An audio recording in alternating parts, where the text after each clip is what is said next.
ಬನ್ನಿ ಆತ್ಮೀಯ ಸ್ನೇಹಿತರೆ, ಮುಕ್ತಿ ಮತ್ತು ಜೀವನ್ಮುಕ್ತಿಯನ್ನು ಒಂದೇ ಸೆಕೆಂಡ್ನಲ್ಲಿ ಹೇಗೆ ಪಡಿಬೇಕು ಅನ್ನೋದಕ್ಕೆ ಪರಮಾತ್ಮ ತಂದೆ ಜನಕ ಮಹಾರಾಜನ ಒಂದು ಕಥೆಯನ್ನು ಉದಾಹರಣೆಯಾಗಿ ಕೊಡ್ತಾರೆ.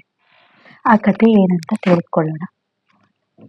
ಜನಕ ಮಹಾರಾಜ ತನ್ನ ಸಭೆಯಲ್ಲಿ ತನ್ನ ಮಂತ್ರಿಗಳನ್ನು ಹಾಗೂ ಎಲ್ಲ ವಿದ್ವಾನ್ ಪಂಡಿತರನ್ನು ಕರೆದುಬಿಟ್ಟು ಒಂದು ಆಜ್ಞೆಯನ್ನು ಹೊರಡಿಸ್ತಾನೆ.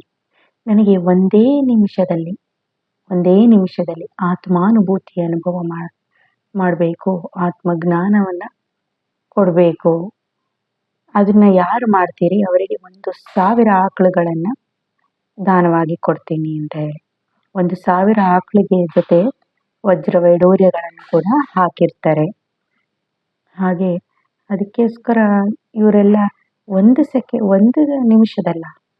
ನಿಮಿಷದಲ್ಲಿ ಇವರಿಗೆ ಹೇಗೆ ಆತ್ಮಾನುಭೂತಿ ಮಾಡೋಕ್ಕಾಗ್ತದೆ ಅಂತ ಎಲ್ಲರೂ ಮಾತಾಡ್ಕೊಳ್ತಾರೆ.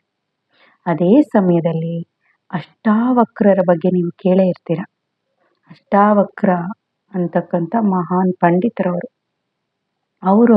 ಅವರಿಗೆ ಯಾಕೆ ಆ ಹೆಸರು ಬಂತು ಅಂದರೆ ಅವರ ಶರೀರದ ಅವಯವಗಳೆಲ್ಲ ವಕ್ರವಾಗಿರ್ತವೆ. ಅಷ್ಟಾವಕ್ರ 8 ಭಾಗಗಳು ಅವರಿಗೆ ವಕ್ರವಾಗಿರ್ತದೆ. ಅದಕ್ಕೆ ಅಷ್ಟಾವಕ್ರ ಅನ್ನೋ ಹೆಸರನ್ನ. ಆಗ ಅವರು ಬಂದು ಯಾರು ಅಲ್ಲಿ ಒಂದು ಸೀಟನ್ನು ಮಾಡಿರ್ತಾರೆ. ಈ ಸೀಟಲ್ಲಿ ಕೂತ್ಕೊಳ್ಳಿ, ನೀವು ಯಾರು ನನಗೆ 1 ನಿಮಿಷದಲ್ಲಿ ಅನುಭೂತಿ ಮಾಡಿಸ್ತೀರಾ ಅವರು ಅಂತ ಹೇಳಿ. ಅದಕ್ಕೋಸ್ಕರ ಆ ಸೀಟಲ್ಲಿ ಆ ಅಷ್ಟಾವಕ್ರ ಬಂದು ಕೂತ್ಕೊಂತಾರೆ. ಜನ ಎಲ್ಲ ನಕ್ಕು ಬಿಡ್ತಾರೆ. ಯಾರು? ಜನಕ ಮಹಾರಾಜ ಯಾರು 1 ನಿಮಿಷದಲ್ಲಿ ನನಗೆ ಆತ್ಮಾನುಭೂತಿ ಮಾಡಿಸ್ತಾರೋ ಅವರು ಈ ಸೀಟಲ್ಲಿ ಕೂತ್ಕೋಬೇಕು ಅಂತ ಹೇಳಿರ್ತಾನೆ. ಈ ಅಷ್ಟಾವಕ್ರ ಬಂದು ಕೂತ್ಕೊಂಡಿದ್ದಕ್ಕೆ ಅಲ್ಲಿದ್ದ ರಾಜರು, ಮಂತ್ರಿಗಳು, ಅಲ್ಲಿದ್ದ ಇನ್ನುಳಿದ ಪಂಡಿತರೆಲ್ಲ ನಗಾಡಕ್ಕೆ ಶುರು ಮಾಡ್ತಾರೆ. ಅದಕ್ಕೆ ಅಷ್ಟಾವಕ್ರರು ಹೇಳ್ತಾರೆ, ನಿನ್ನ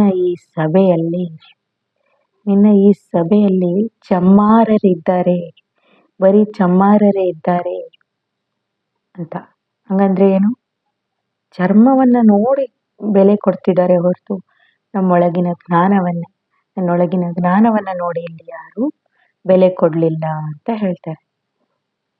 ಆಗ ಹೇಳ್ತಾರೆ, ನಾನು 1 ನಿಮಿಷದಲ್ಲಿ ನಿನಗೆ ಆತ್ಮಾನುಭೂತಿಯನ್ನು ಮಾಡಿಸ್ತೀನಿ, ಅದಕ್ಕೆ ನನ್ನದೊಂದು ಷರತ್ತಿದೆ ಅಂತ ಹೇಳ್ತಾರೆ. ಆಯಿತು, ಅವರಿಗೆ ರಾಜಂಗೆ ಏನಾಗಬೇಕಾಗಿದೆ? 1 ನಿಮಿಷದಲ್ಲಿ ಅವರಿಗೆ ಆತ್ಮಾನುಭೂತಿ ಆಗಬೇಕಾಗಿದೆ. ಅದರಿಂದ ಒಪ್ಕೊಳ್ತಾರೆ. ಆಯಿತು ಅಂತ ಹೇಳಿ, ನಿನ್ನ ತನು ಮನ ಧನವನ್ನು ನನಗೆ ಕೊಡು ಅಂತ ಕೇಳ್ತಾರೆ. ಅವರ ರಾಜ ಅಲ್ವಾ, ಅವನು ಕೊಟ್ಟ ಮಾತು ತಪ್ಪು ಹಾಗಿಲ್ಲ.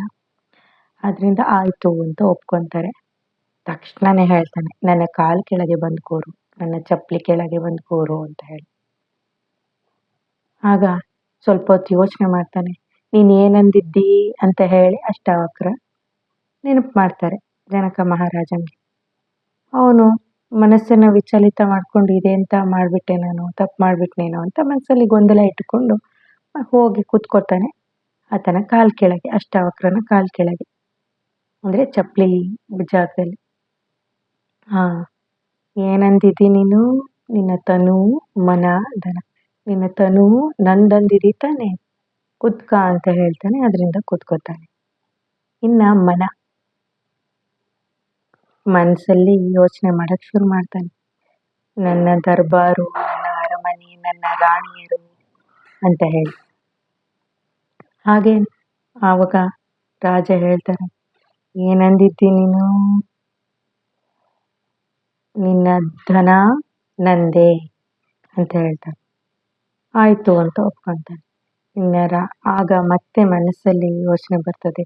ರಾಣಿಯರು, ದರ್ಬಾರು, ಆಸ್ಥಾನ, ವಸ್ತು ವೈಭೋಗ ಎಲ್ಲ ನೆನಪು ಬರ್ತದೆ. ಆಗ ಮತ್ತೆ ನೆನಪು ಮಾಡ್ತಾರೆ ಅಷ್ಟಾವಕ್ರರು. ನೀ ಏನು ಹೇಳಿದ್ದಿ? ನಿನ್ನ ಮನಸ್ಸು ನಂದೇ, ನಿನ್ನ ತನುವು ನಂದೇ, ನಿನ್ನ ಮನನೂ ನಂದೇ, ನಿನ್ನ ಧನನೂ ನಂದೇ ಅಂತ. ಆಗ ಜನಕ ಮಹಾರಾಜರು ಸಂಕಲ್ಪವನ್ನು ಮಾಡೋದನ್ನೇ, ಮನಸ್ಸಿನಲ್ಲಿ ಸಂಕಲ್ಪ ಮಾಡೋದನ್ನೇ ನಿಲ್ಲಿಸ್ಬಿಡ್ತಾರೆ. ಆಗ ಅವರಿಗೆ ಆತ್ಮಾನುಭೂತಿ ಆಗ್ತದೆ.